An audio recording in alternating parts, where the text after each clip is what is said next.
Hey, it's Laura. Welcome to my channel, Aquamarine18, and I'm here today with a detailed deck review. And you'll know from the title of the video that the deck in question is the Fauna Inspiration Oracle deck, which is a 57 card animal deck by AvecLaVieCreations and Phoebe Hunt. It is an independently produced deck, and I wanted to do a detailed review of this deck because I haven't actually had it that long, since maybe the beginning of November, or maybe a week into November. But I've been working with it a lot, particularly for daily draws. And when I was looking at this deck, it sat on my wish list for quite a while because there wasn't really a lot of information about this deck online.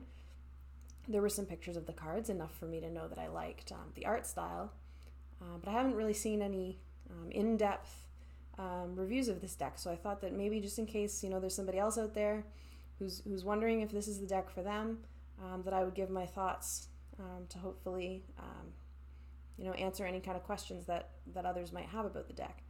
So yeah, it's on my wish list for a long time until I found out that my Tarot Tube friend Julie at Peekaboo Rose had it, because I saw one of the cards in one of her videos that was actually about something else, like tarot bags or something like that. But I saw one of the cards in the video and I said, "Oh, you've got that deck." And so I asked her a couple of questions in the comments about what she thought of the card stock and so on. And her impression of the deck was favorable, and so I put it in the cart and it came to me. So I'll talk a little bit about the kind of the box and the card stock and all that good stuff. We can flip through the cards and draw one at the end. Before I get into that, I will mention that the creators on their website, which is called AvecLaVie, which I'll link below, they also have, in addition to the Fauna Inspiration cards, which I chose, they also have a Flora Inspiration cards that's a plant-based oracle deck, and that both of these decks actually come in mini size as well. So Julie has the mini size. And maybe, hey Julie, if you're watching this, maybe you'll make a video of the mini size and then we'll have reviews for both. I got the bigger one. I just looked at the price difference, and decided to go for the larger. But I believe that the mini and the larger are the same, the same number of cards, same card stock, all of that, just a bit smaller in dimensions. So if it's a deck that it turns out that you're interested in, you can order it from the website, AvecLaVie, or you can also search it, and the creators have a Etsy listing. So I went through Etsy because I just looked at the currency conversion and the shipping costs all together, and the Etsy was just slightly a lower price for me, but it's listed as $35 for the standard size one on their website, 35 American dollars. So the deck comes in a hard box, very sturdy. I would trust the cards in this box. The box doesn't easily fly open, which I like. I'll just read the back. The back of the box says, "Give the gift of illumination. The Fauna Inspiration deck is comprised of 57 animals, each ethereally embodied using a unique pen and ink watercolor technique. On the back of the card, inspiring messages accompany each fauna. Filled with poetic metaphor and meaning, this deck combines nature and sentiment, encouraging the reader to find connection and discover their inner wisdom at any time." Okay, so that's the deck.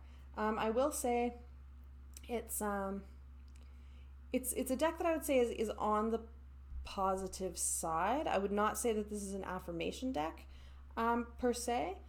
But it is a kind of a deck on the positive side, and they're nice. I really like the messages for each of the animals for the most part.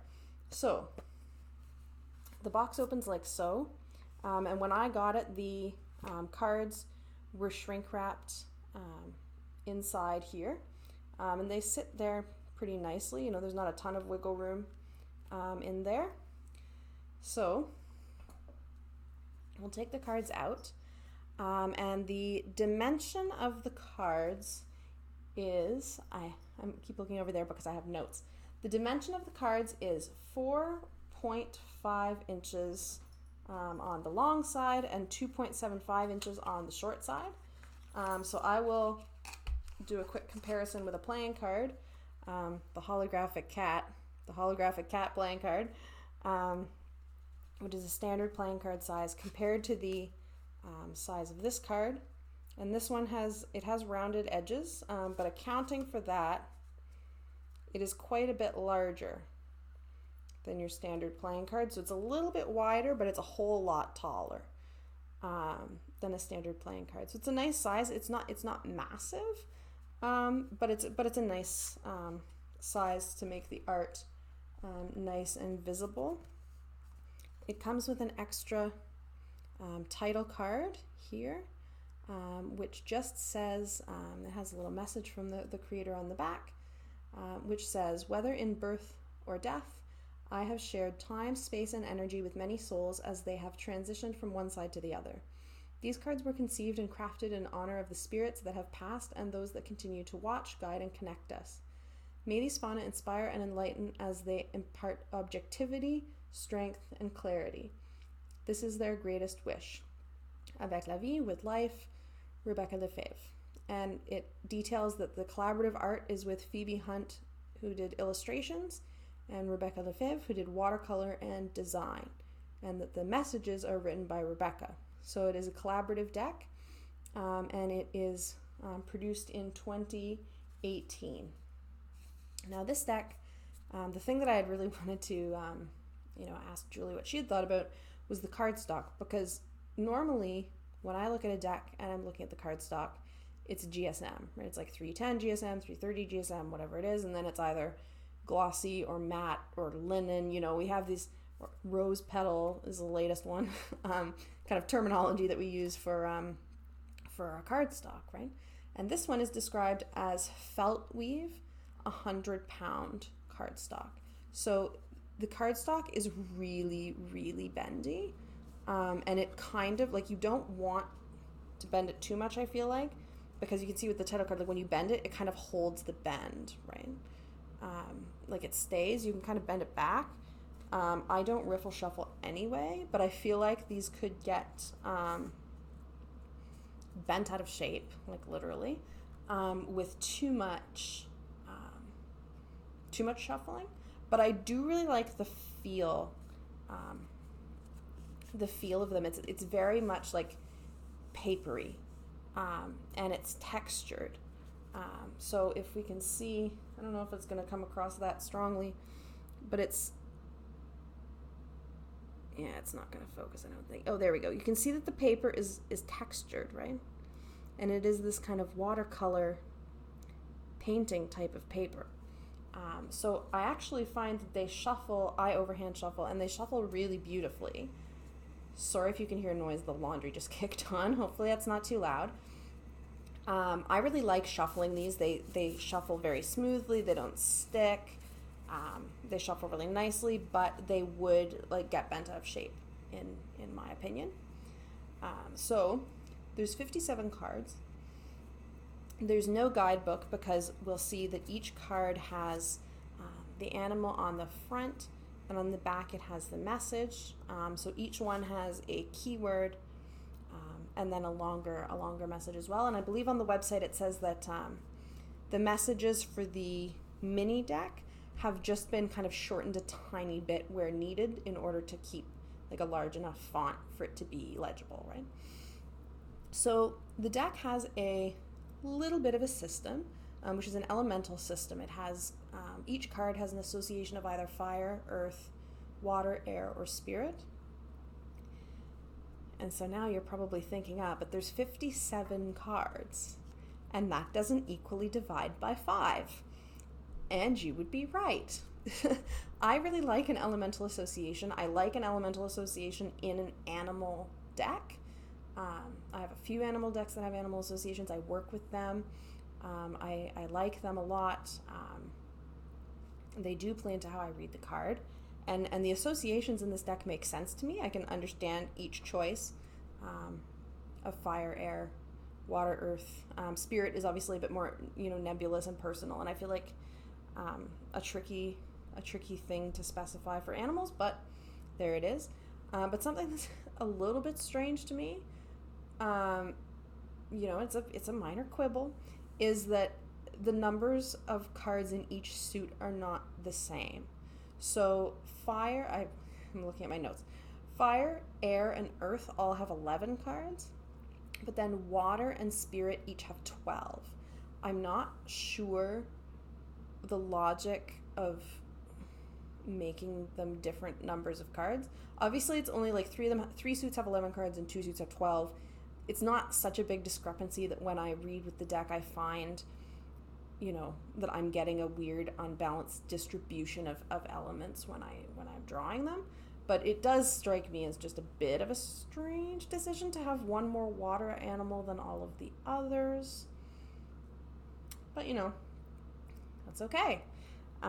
It hasn't affected my use of the deck. I just think it's like a little bit weird. So I put the deck in order to show the cards.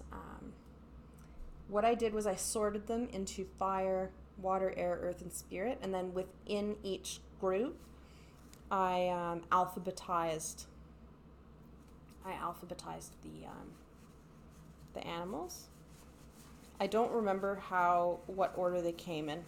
I wasn't really thinking about it, to be honest.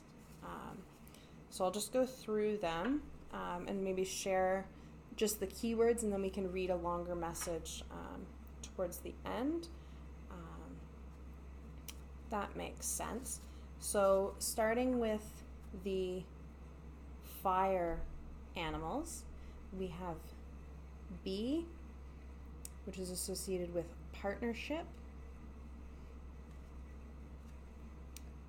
Bull, which is associated with perseverance, and you can see it's these line drawings of pen and ink over the watercolor background. Cardinal, which has the keyword authenticity. Dragonfly, which was one of the first cards I saw and has the keyword peace. Firefly for illumination. Fox for ingenuity. Horse for passion. Lion for leadership. Peacock is triumph. Scorpion, protection. And snake, release. And snake is a card that I drew yesterday. So that's the fire suit, 11 cards. Then we have the water suit, and I suppose I'll just show, because you can tell obviously on the card here, for each animal you don't get the element association or a name or anything. Everything is on the back, so each card has just an elemental symbol at the bottom. It also has, and this is one of the things that I don't care for in this deck, the copyright is on every single card.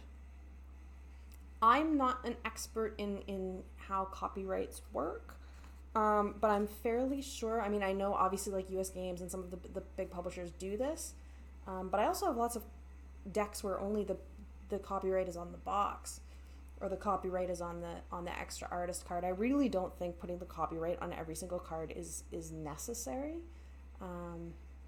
It feels excessive to me, but the font that it's written in is not huge, so you have the name, the keyword, the description, and then the element association by the symbol at the bottom, which is a nice layout, I think. So for the water suit, we have coral, which is community, and I think that that's a great keyword for coral because it's all these different, species coexisting with each other. Crab is courage. Dolphin, pure of heart. Octopus, reveal. Otter, pleasure, and otters are so playful. Perfect. Penguin is commitment. And I believe penguins at least a lot of these big penguins like this one, the penguins mate for life and they stay with their eggs in the cold, so commitment makes sense to me for that one. Sea star for sensation, and there are quite a few animals. I will say something I like about this deck. Animals like a sea star you don't often see are included in this deck, which is nice. Sea turtle for serenity. Seahorse for contentment. Shark is resolve. Stingray is assertiveness. Whale is pneuma, which is P-N-E-U-M-A, just to be clear. So that's the water suit, and so you can tell like it's all kind of animals that live in the water or in the water suit, right? Makes sense. Next, I will show the air suit, and this is just the order that I think of the elements in. I don't know why. Bat, matrix of self. It's an interesting way to show the bat, right? All wrapped up. Chickadee for tenacity. And the animals in the air suit are, of course, largely flying animals, right? Flying animals, insects, birds. Cicada for surrender. Where I live, there's a lot of cicadas and they're really loud. I like seeing the cicada there. Eagle for reverence. Flamingo is consideration. Hawk is clarity. Heron, self-reliance. There's a heron that lives close to my house, actually, who I see fairly frequently. Owl is transformation, and this is the card that I saw in Julie's video, was the owl card, transformation. Pelican, optimism. Squirrel, necessity, probably the animal I see most frequently. And swan for love. So that's the air suit. And then we have for the earth suit, badger is manifestation. Bear is nurturing. Buffalo, connection. Elephant, gentleness. Koala is wisdom. So the animals are from a wide geographical range, we'll say. Moose, presence. And I will say you often know when a moose is present. They're huge. It's not that far away from me that you might find moose. I've seen them. Mouse, confidence. Puma is action. Rabbit is abundance, which just makes me think of like the rapidity of rabbit breeding. I'm not sure if that was the intent or not. Stag is vitality. And wolf is instinct. And I just met wolves for the first time. I have a video about that on my channel. It was really nice. And so now it's the spirit suit. And the spirit suit on these cards is indicated by this little symbol here at the bottom there. So we have beaver, motivation, right? And I'm not sure, the spirit suit is where the suit associations like lose me a little bit. Not because I think that they're bad or wrong or anything like that, but I mean, if I was to elementally associate a beaver, I would probably go water first, personally. Maybe earth would be where I would think. Camel, endurance. Frog, cleansing. Hummingbird is reflection. I see a lot of hummingbirds where I live too. Pig. This is very happy pig. I like that pig. For prosperity. Polar bear for camouflage. Raccoon for exploration. I also have a lot of raccoons where I live. Raven for truth. Salamander is adaptability. Snail is patience. Spider is resourcefulness. And turtle, another one of the cards I think that's shown maybe in the Etsy listing and the shop. Turtle is duality. So that is the 57 cards in the Fauna Inspiration cards. I think that they're beautiful. Like, the art style is stunning, and I think that this ink and watercolor combination is just really beautiful. I haven't seen a lot of decks that have anything like this style, so it's really special, and I like that. And I was curious, like a part of the reason I wanted to work with this deck, aside from the beauty of the artwork, obviously, one of the things that I was interested in was to see how I would get on with the meanings of the cards being on the back, right? Because I think for every single other deck that I own, all of the cards have the same back. And the back is not really something that you look at much, because you have the back facing up when you shuffle, so you don't know what card you're going to get. But I can't think of any, and I had tried to work with, I don't know the name of it now off the top of my head. There's a bird-based oracle deck that I want to say is US Games published, but don't quote me, that also has meanings on the back, and I didn't really get along with that deck at all, so I don't have it anymore. Though the art was beautiful, just the messages and the guidebook in particular didn't really work for me personally, so I wanted to try out this deck. And I actually quite like having the meanings on the back. I think that the meanings are nicely written in this deck. And when I shuffle, I can just look up, like not look down at the cards. And I shuffle with the animal side facing up towards me. And I can just see it out of the corner of my eye. When I shuffle, it shuffles very nicely, very smooth. So I can see just a bit of color out the corner of my eye, but I can't tell which card is which. So, I was wondering if this would be distracting, like that I would be working with it in a different way and more actively picking an animal. So like, I want to work with, or journal about or think about raccoon today, so I'll go through and find raccoon and work with it that way. And I've done a little bit of that, and I do work with animal decks in that way sometimes, but I'm perfectly able and fine with shuffling and just not looking down while I do. And then when it feels like the right time and one sticks out, I choose it, and then I have a look at it that way.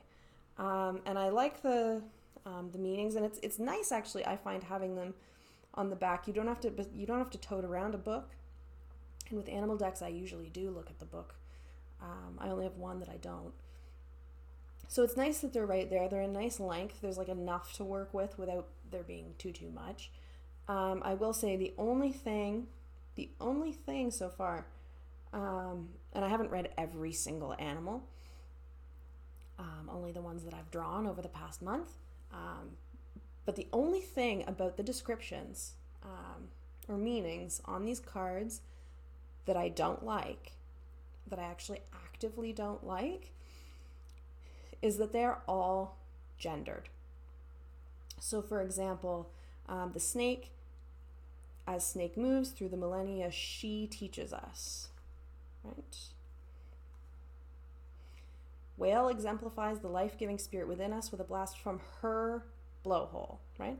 Every animal's description, and there's a mix of he and she, and I haven't counted them all, but every single one uses these gendered pronouns for the animals, and I find it honestly like pretty jarring, unnecessary, and I would really prefer if the animal was just referred to by their name or in a neutral way. Because, you start to think, there is nothing about this salamander that has a gender, at least not to me to look at it. Maybe if you're, what is that called? Person who studies reptiles, maybe you can tell by looking at the salamander if it's male or female, but I definitely can't. And there's, obviously there's a few animals like a lion, for example. Like the lion either has the big, huge mane, or the lion doesn't have a big, huge mane and only the male lion has the big mane. Then, okay, yes, any depiction, like any painting or drawing of a lion is like going to be sex specific in that way, because there's such a sexual dimorphism. Like the male and females of the species look very noticeably different from each other. But a lot of animals, that's not true. Like the birds, some of them are, depending on the colors. I mean, buffalo, like I don't know, I can't tell. Elephant, I can't tell by looking at it. So it feels like, there's some kind of association here, I guess, like maybe on the part of the creators, like there's something like feminine about elephant. But I don't get it, honestly.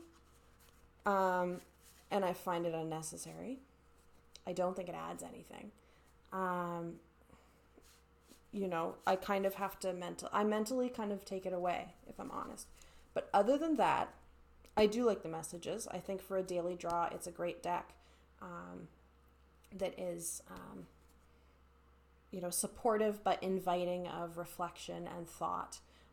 It's a good deck to journal with in my experience so far. It's a nice deck for kind of thinking about potential associations for animal energy for yourself. So I do really like the deck. I wish the gender thing wasn't there, and I wish the copyright wasn't on every card. But other than that, I do like the cardstock. I really like this hard box. It's good for throwing in a bag and bringing around. The cards are well protected. That's great. And I do actually, now that I've worked with it, quite like the meaning being on one side and the animal being on the other side. So I thought we could pick an animal as a way to end this deck review. And this is the shortest deck review I've ever done. And I feel like part of that is because there isn't a guidebook to go through. So that's something. So if we shuffle through and pick an animal, we have for our message of the day, frog. Let's see if I can get them to focus a little better. Frog. So frog, we remember, I would have thought maybe water, but the association for frog in this deck is spirit. And the message that frog brings, the keyword is cleansing. And then the message reads, a fauna of both water and land, frog is strongly associated with cleansing. She supports us in removing negativity from our life. She is a powerful guide when times call for emotional release. Her presence often indicates an opportunity to let go and detoxify. She encourages us to look carefully at how we spend our days in relationship to others and in matters of daily life. Frog inspires us to rid ourselves of old opinions, gaining strength to leap towards a new outlook. So it's good, it's broad, it's not too specific. You could, I think, if you wanted to, read with these cards in a spread. You could do a past, present, future or something like that. The cards aren't so large that doing a spread would be too much space. But I personally, in my practice, and maybe I'll make a video about animal decks more generally at another time, but generally when I work with any animal oracle deck, which is one of my favorite kind of genres of oracle deck, but anytime that I work with an animal oracle deck, I am working with a single card, either a single card that I've drawn after shuffling, or a single card that I've chosen out deliberately as one that I might like to focus on. I also did, starting last year, and I'll do it again this year, when I did my kind of year ahead spread for a card for each month of the year. I included a tarot card for each month, and I also included an animal for each month. And so for its respective month, I would have the animal out on my table. So that's some of the ways that I work with animal decks, and this deck I find works really well for all of the ways that I would like to work with an animal oracle deck, with the added bonus of the messages being on the backs of the cards. So I hope that I've maybe answered or covered any questions that folks who might have been considering this deck might have had. And if you have any particular questions about this deck or my experience with the deck, please feel free to ask in the comments. And if you have this deck, do feel free to let me know in the comments what you think of it, how you've worked with it, and how it's worked for you. So thank you very much for watching my review of the Fauna Inspiration cards, and I will see you all again later. Have a great day. Bye.